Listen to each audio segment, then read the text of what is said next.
If you see a game at Dodger Stadium in Los Angeles, you cheer and eat Dodger dogs on the site of a Mexican-American barrio, Chavez Ravine.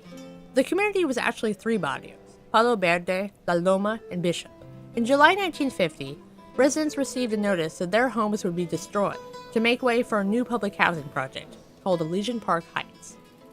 An article from the Los Angeles Times, published on August 20th, 1951, shows a simplistic take on the situation.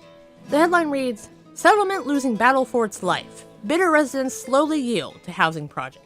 The Los Angeles Times was against public housing, allied with LA real estate agents, businessmen, and Republicans. So, every sentence of the article depicts Chavez Ravine residents as victims of the villainous city housing authority. A key section of the article goes, "The village grew slowly.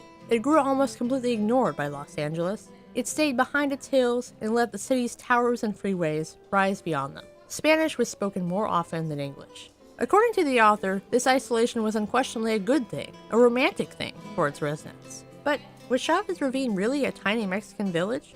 And was being ignored by Los Angeles really a benefit? Well, Chavez Ravine was tiny. It had a population of 3,764 in 1950. Most residents were Mexican farmers who escaped from the violence, chaos, and food shortages of the Mexican Revolution, which lasted from 1910 to 1920. Chavez Ravine gave these farmers an opportunity to grow fruits and vegetables and raise farm animals, even though they were only a mile from LA. Its 3 barrios were full of images of La Virgen de Guadalupe, nopales, cascarones, and other signs of Mexican village culture. But the fairly easy access to the nightlife, sports teams, and jobs of the big city made it quite different from a Mexican village. That 1-mile distance from the city resulted in a tight, caring community that was protected from the discrimination of LA government and law enforcement. But it also meant the barrios lacked streetlights, paved roads, and sewage systems. Without nearby doctors or hospitals, infant mortality was very high, and tuberculosis was very common. However, this did result in residents using traditional medicine delivered by indigenous healers called curanderos. Overall, the fact that Chavez Ravine felt hundreds of miles removed from Los Angeles was a mixed blessing. What about the City Housing Authority and its plot to replace Chavez Ravine with a massive public housing complex? It wasn't the cruel, wasteful project the LA Times article made it out to be.